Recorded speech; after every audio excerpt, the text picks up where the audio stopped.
नमस्कार, मैं हूं आपके साथ मैत्रेयी और आप देख रहे हैं हमारा खास शो राग बिहारी। 15 दिसंबर से बिहार में हिजाब विवाद जो है वो लगातार तूल पकड़ रहा है।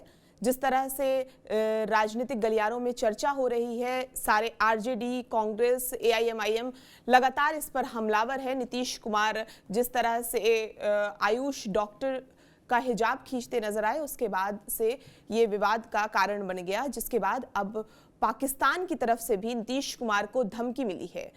शहजाद भट्टी नाम के एक डॉन कह रहे हैं कि पाकिस्तान का ये डॉन है जिन्होंने नीतीश कुमार को ये धमकी दी है। इस पर हम बात करेंगे। इसके अलावा हम तेज प्रताप यादव पर बात करेंगे, क्योंकि उन्होंने बंगाल और उत्तर प्रदेश के बाद अब दिल्ली में भी चुनाव लड़ने की बात कही है। इसके बाद हम बात करेंगे बिहार बीजेपी के बारे में कि आखिरकार बिहार बीजेपी का अगला प्लान है क्या। तो इन सब विषयों पर बातचीत करने के लिए हमारे साथ हैं एग्जीक्यूटिव एडिटर हमारे पंकज कुमार। सर, सबसे पहले तो बहुत स्वागत है। हम लोग सबसे पहले बात करते हैं नीतीश कुमार को जो धमकी मिल रही है। पाकिस्तानी डॉन शहजाद भट्टी ने नीतीश कुमार को कहा है कि वो माफी मांगे, और हिजाब विवाद को लेकर लगातार जिस तरह से धमकियां मिल रही है नीतीश कुमार को, क्या कह रहे हैं, क्या कहेंगे आप इस पर? देखिए, ये तो कमाल की बात है कि एक पाकिस्तान का डॉन नीतीश कुमार, जो कि प्रदेश के मुख्यमंत्री हैं, उनको धमकी दे रहा हो, तो आप समझ सकते हैं कि वो डॉन, मुझे लगता है अपने फेम के लिए, वो कहते हैं ना कि एक ऐसे अवसर पर कूद जाना जिससे भाई उस डॉन की चर्चा हो। हम लोग उस डॉन की चर्चा तो कर रहे हैं ना, और उनका नाम, आप उस डॉन की बात करें तो उसका नाम शहजाद भाटी है। सवाल ये उठता है कि ये शहजाद भाटी कौन है। तो आपको मालूम है, लॉरेंस बिश्नोई की बड़ी चर्चा हुई थी। कहा यह जाता है कि शहजाद भाटी और लॉरेंस बिश्नोई के बीच में कुछ कनेक्शंस हैं, और ये दोनों साथ मिलकर के इंटरनेशनल गैंग ऑपरेट करते थे। और एक ईद के मौके पर दोनों बधाई ले रहे थे, एक वीडियो ऐसा वायरल हुआ था। तो उसके बाद ये माना जाने लगा कि किस तरीके से दोनों लोग मिल करके जो है इंटरनेशनली ऑपरेट करते हैं, और कैसे दोनों तमाम, चाहे ड्रग्स का रैकेट हो, चाहे आप ये जान लीजिए फिरौती का मसला हो, हर चीज़ में ये लोग किस तरीके से इन्वॉल्व हैं और कैसे पूरी दुनिया में ये छा जाना चाहते हैं। लेकिन मामला वहाँ से बिगड़ा जब पुलवामा का अटैक हुआ, और उसके बाद से लॉरेंस बिश्नोई ने जिस तरीके से ये जान लीजिए आईएसआई पर सीधा आरोप लगाया, धमकी दी, और उसके बाद इतना ही नहीं, लश्कर तैयबा पर भी को भी धमकी दिया लॉरेंस बिश्नोई ने। उसके बाद शहजाद भाटी कूदा, और शहजाद भाटी और लॉरेंस बिश्नोई के बीच में वॉक युद्ध भी शुरू हुआ, और उसके बाद से ये कहा जाने लगा कि दोनों के बीच में तकरार बढ़ गई। पर बड़ा सवाल मैत्री क्या है? मैं शहजाद भाटी के इस स्टेटमेंट में यही देखता हूँ, मैं इसको कह सकता हूँ कि एक तरीके से धमकी देकर के ख्याति प्राप्त करने की एक कोशिश है, क्योंकि इन लोगों का ज़्यादातर धंधा जो है वो इसी तरीके से चलता है। नाम ज़्यादा बिकता है, काम कम होता है, नाम का ही भय होता है, और ये नाम का आवरण हट जाता है तो निश्चित तौर पर ये परेशान होते हैं। तो इनका नाम कैसे चलेगा, इसलिए आपने देखा होगा कि पप्पू यादव वाला जो प्रकरण हुआ था, बाद में भले ही पुलिस ने कहा कि पप्पू यादव के एक पीए ने ही ये सब कराया, लेकिन वहां पर भी नाम किसका इस्तेमाल हुआ था? लॉरेंस बिश्नोई का, और मामला बहुत तूल पकड़ लिया था। तो इस तरह के नाम जब चल जाते हैं, मीडिया में चर्चित हो जाते हैं, तो फिर ये लोग एक इस तरह का नेटवर्क बनाते हैं और काम को आउटसोर्स कर देते हैं। नाम इनका होता है, काम कोई लोकल ऑपरेटर करता है। अब शहजाद भाटी की जो बात है, वो धमकी क्या दे रहा है, इस बात को आप देख लीजिए कि इधर उधर से चीखें मचेंगी तो ये मत कहना कि क्या कर दिया। मतलब समझिए एक अंतरराष्ट्रीय सरगना जिसको बोल दीजिए। और मुझे लगता है अभी शहजाद भाटी का स्टेटस कोई दाऊद इब्राहिम वाला नहीं है। वो क्या धमकी दे रहा है एक सूबे के मुख्यमंत्री को कि इधर उधर चीख पुकार मचेगी तो मुझे मत कहना, नहीं तो माफी मांग लो। दरअसल ये इस मसले को एक अपराधी, या आप कह दीजिए एक डॉन, वो भी पॉलिटिसाइज करने का प्रयास कर रहा है, और वो भी अपने तरीके से इस मामले में फायदा उठाना चाह रहा है। वो अपने को ये जताना चाह रहा है कि वो मुसलमानों का रहनुमा है, पाकिस्तानी मूल का है, दुबई से ऑपरेट करता है, उसको ये पता होना चाहिए कि इंडिया में पाकिस्तान से बहुत ज़्यादा मुस्लिम रहते हैं और पाकिस्तान से इंडियन मुस्लिम्स ज़्यादा सुरक्षित हैं। और सबसे बड़ी बात यह है कि इंडिया में उनको बराबर की हिस्सेदारी है, भागीदारी है, वो जम करके विरोध करते हैं और जम करके पॉलिटिकल प्रोसेस में हिस्सेदारी पाते हैं। इसलिए ये कह देना कि यहाँ की मुस्लिम महिला पे बड़ा ही कोई खतरा है या उनको दूसरे तरीके से ट्रीट किया जाता है, मुझे लगता है कि शहजाद भाटी वो एक इंटरनेशनल गैंगस्टर की तरह नहीं बल्कि एक पॉलिटिशियन की तरह बिहेव कर रहा है। अब जरा सोचिए, नीतीश कुमार की उम्र का व्यक्ति अगर एक स्टेज पर आकर के ये इस तरह कहता हो कि अरे मुंह दिखाओ, फोटो खिंचाओ, आयुष डॉक्टर को नियुक्ति पत्र बांटा जा रहा था और वो एक वो कहते हैं ना कि बिना कुछ सोचे समझे उन्होंने ऐसा कर दिया। उनका इंटेंट खराब नहीं था। इंटेंट खराब इसलिए नहीं था क्योंकि वो ये क्या है जी, हटाओ इसको, फोटो खिंचाओ, तुम डॉक्टर हो, फोटो खिंचाओ, चेहरा दिखाओ। तो इसका मतलब, और वो भी स्टेज पर ऐसा कर रहे थे, तो आप उनके पूरे बिहेवियर को देखेंगे तो आप ये पाएंगे कि यहां पर नीतीश कुमार का इंटेंशन बुरा नहीं था। वो किसी महिला का अपमान नहीं कर रहे थे, वो किसी धर्म का निरादर नहीं कर रहे थे। वो नीतीश कुमार जो बीजेपी के साथ रहे, लेकिन नीतीश कुमार पर कभी भी सेकुलरिज्म को लेकर के किसी ने सवाल नहीं किया। वो बीजेपी के साथ रहते हुए उन्होंने सेकुलर क्रीडेंशियल कायम रखा। ऐसे में सवाल उठता है कि उस नीतीश कुमार को किस मामले पर घेर रहे हो आप? तो इस मामले पर कि ये मुस्लिम वाला एंगल है, इसलिए इसको यहां पर चस्पा कर दो और बात खत्म हो जाएगी। कांग्रेस इस तरह का व्यवहार कर रही है। जरा सोचिए कि अशोक गहलोत ने यही काम किया था कि एक घूंघट डाली हुई हिंदू महिला थी, अशोक गहलोत ने घूंघट हटा दिया था और कहा यह था कि अरे अब घूंघट प्रथा है नहीं, इस घूंघट को हटाओ। तो उस समय क्या पूरे हिंदुओं से कांग्रेस पार्टी ने माफी मांगी थी? क्या नहीं मांगी थी। अशोक गहलोत का वो जो इंटेंशन उस समय था वो भी खराब नहीं था कि भाई अब महिलाएं स्पेस में जा रही हैं, महिलाएं प्लेन चला रही हैं, महिलाएं हर जगह एक्टिवली पार्टिसिपेट कर रही हैं और तुम मुख्यमंत्री से मिलने आई हो और हम तुम्हें पुरस्कृत कर रहे हैं, तो ये घूंघट डालने की क्या प्रथा, आप इसको हटाइए। और अशोक गहलोत ने बड़ा ही एक एल्डरली, वो कहते हैं ना कि एक वृद्ध व्यक्ति का जो स्वभाव होता है एल्डरली, उन्होंने उसको हल्का सा पल्लू खिसका दिया था। पर सवाल ये उठता है कि पॉलिटिक्स में बहुत चीजों का बड़ा शॉर्ट मेमोरी होता है। अब कांग्रेस पार्टी घेर रही है क्योंकि कांग्रेस पार्टी की आदत रही है कि वो हमेशा से ये जो अपीजमेंट पॉलिटिक्स, हमेशा मुसलमान को खतरे में दिखाना, ये सब इतना ज़्यादा कांग्रेस पार्टी करती रही है कि कांग्रेस पार्टी को ये समझना पड़ेगा कि इसका कोई मतलब नहीं है। नीतीश कुमार को आप इस बात पर क्यों घेर रहे हो? मैं इस बात से सहमत हूं कि नीतीश कुमार क्या वाकई स्वस्थ हैं क्या, इस पर आप सवाल उठा सकते हैं, क्योंकि नीतीश की कई हरकतें ऐसी हैं जो कि सवालों के घेरे में है। अब आप देखिए, नीतीश कुमार ने, आपको याद होगा, राष्ट्रीय गान चल रहा था, वहां पर वो हंसने लगे। उसके बाद जब उनके आसपास के लोगों ने उनको थोड़ा अलर्ट करने की कोशिश की तो वो पत्रकार को प्रणाम करने लगे। आपको याद होगा, अशोक चौधरी के पिता के पास गए थे श्रद्धांजलि देने, वो फूल उन पर ना चढ़ा करके अशोक चौधरी पर चढ़ाने लगे। आपको ध्यान होगा, नीतीश कुमार प्रधानमंत्री का पैर छूने लगे। होली मिलन में रविशंकर प्रसाद के पास गए तो रविशंकर जी का पैर छूने लगे। तो ये सारे सवाल करिए तो इसमें नजर आता है कि आप एक फेयर पॉलिटिक्स कर रहे हैं।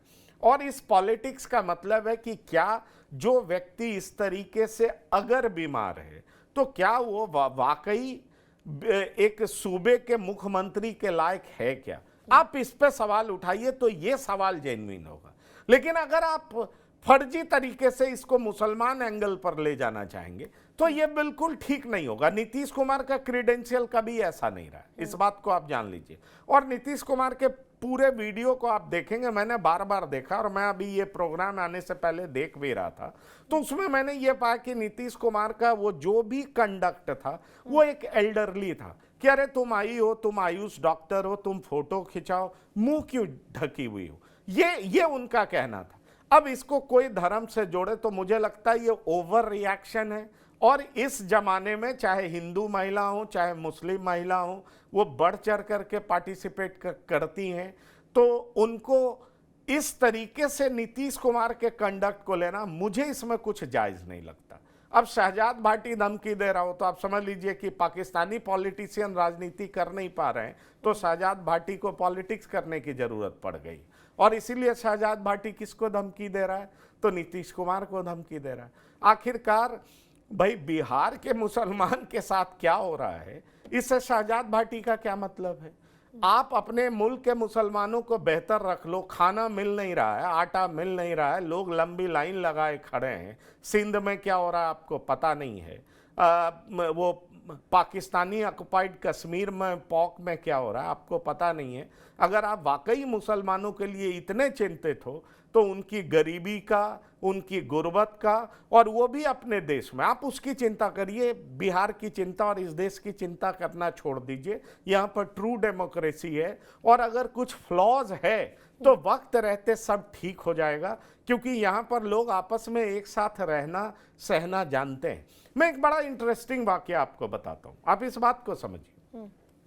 मैं अभी बिहार में घूम रहा था, चुनाव में घूम रहा था, मटिहानी में भी घूम रहा था। मटिहानी में एक जगह है सैदपुर, वहां पे मुस्लिम्स की संख्या बहुत ज्यादा है। मैं आपको बता सकता हूं कि वहां पर जो सिटिंग विधायक थे वो जेडीयू के थे, अभी वो चुनाव हार गए। और ये जान लीजिए कि वहां मुसलमान धड़ल्ले से वोट कर रहे थे, वोटिंग परसेंटेज 80-85% से ज्यादा था। ना सिटिंग विधायक अपने सत्ता का प्रयोग करते हुए रोक पा रहे थे, या एडमिनिस्ट्रेशन रोक नहीं पा रहा था। अरे भाई, लोकतांत्रिक अधिकार क्या होता है? वोटिंग राइट आपका, आप फ्री एंड फेयर वोट कर सकते हो। अब वो सैदपुर के कहां घिरा हुआ या रामपुर कहां घिरा हुआ, तो कई हिंदुओं के गांव से घिरा हुआ। अब आप समझिए कि इतने सारे हिंदुओं के गांव से घिरा हुआ है, और वो मुस्लिम्स जो 4000-3000 की आबादी में है, वो फ्रीली अपने फ्रेंचाइज का प्रयोग कर पा रहे हैं। क्या ये अधिकार मुसलमान में, ये अधिकार पाकिस्तान में माइनॉरिटी के पास है क्या? माइनॉरिटी का छोड़िए, अहमदिया के पास है क्या? दूसरे की बात आप छोड़ दीजिए। इसलिए शहजाद भाटी की बात को मैं सिर्फ पॉलिटिकल मानता हूं। इसमें मुझे कोई बहुत ज़्यादा, वो कहते हैं ना कि कोई बहुत ज़्यादा सीरियस कंसर्न की बात है नहीं। और दूसरी पार्टी के लोग जो ओवर रिएक्ट कर रहे हैं, उसमें भी मुझे ये दिखाई पड़ता है कि वो सिर्फ एक पॉलिटिक्स है, इसके अलावा कुछ नहीं है। इस मसले पर नीतीश कुमार को घेरने की कोई ज़रूरत नहीं है। पिछले 20-25 साल की राजनीति में नीतीश कुमार के सेकुलरिज्म पे कभी सवाल उठ नहीं पाया, इस बात को आप जान लीजिए। इस बार भी नीतीश कुमार को वोट देने वालों में बहुत संख्या मुसलमानों की रही है, इसलिए मुझे लगता है कि ये ओवर रिएक्शन है और कुछ नहीं है। इसके अलावा हम बात करते हैं बिहार बीजेपी के बारे में, क्योंकि वहां कह रहे हैं कि नितिन नवीन को जिस तरह से राष्ट्रीय कार्यकारी अध्यक्ष बनाया गया, उसके बाद संजय सरावगी का नाम आया और नितिन नवीन ने इस्तीफा दिया, तो पथ निर्माण विभाग जो है वो दिलीप जायसवाल के खाते में आया, और नगर विकास एवं आवास विभाग जो है उसकी जिम्मेदारी विजय सिन्हा को दी गई। इसके अलावा क्या प्लान है? इस तरह से जो इतने चेंजेस नजर आ रहे हैं अचानक से बिहार में या बीजेपी के अंदर, क्या प्लान है बीजेपी का अब? देखिए, मैं आपको बता सकता हूं कि बीजेपी को यह बात समझ में आ गई है कि गो टू बेसिक्स। बीजेपी के पिछले प्रदेश अध्यक्ष को आप नजर उठा करके देख लीजिए। दिलीप जायसवाल कांग्रेस से आए थे, उससे पहले सम्राट चौधरी आरजेडी से आए थे, उससे पहले संजय जायसवाल वो भी आरजेडी से आए थे। ये 3 अध्यक्ष को आप देख पा रही हैं। अब इन 3 अध्यक्ष का कार्यकाल देख लीजिए तो पार्टी को ऐसा महसूस हुआ कि बीजेपी कई धड़े में बंट चुका है। जब लोकसभा चुनाव में 40 में से 30 सीटें एनडीए को मिली और 10 सीटें महागठबंधन को चली गई, उसके बाद ये चर्चा होने लगा कि बिहार में हमारा खराब प्रदर्शन क्यों है, क्योंकि 2019 याद करिए 39 सीटें मिली थी, जबकि 2020 के विधानसभा में आरजेडी का परफॉर्मेंस बहुत अच्छा था, इस बात से कोई इनकार नहीं कर सकता। लेकिन 2019 में प्रधानमंत्री मोदी हीरो थे, 40 में से 39 सीट पाए, तो भाई 2024 में क्या हो गया? पार्टी ने इस पर गंभीर चिंता की, और ये चिंता सिर्फ संगठन में ही दिखाई नहीं पड़ रहा है, ये चिंता सरकार में भी दिखाई पड़ रहा है। अब जरा देखिए कि भाई दूसरे पार्टी से जो आए हुए नेता हैं, कैबिनेट में भी देख लीजिए, तो आपको दिखाई पड़ेगा कि कौन कौन से लोग अब कैबिनेट में भी किनको जगह दिया जा रहा है। भाई कैबिनेट में भी आप देखेंगे तो रमा निषाद को जगह दिया जा रहा है। आप कैबिनेट में भी देखेंगे तो नीतीश मिश्रा की जगह कोई और नजर आ रहे हैं। आप कैबिनेट में भी देखेंगे तो आपको पता चलेगा लखिंदर पासवान नजर आ रहा है। तो ये वो लोग हैं जो एक नया रूप स्वरूप कैबिनेट को दे रहे हैं और बीजेपी का ये प्रयास है।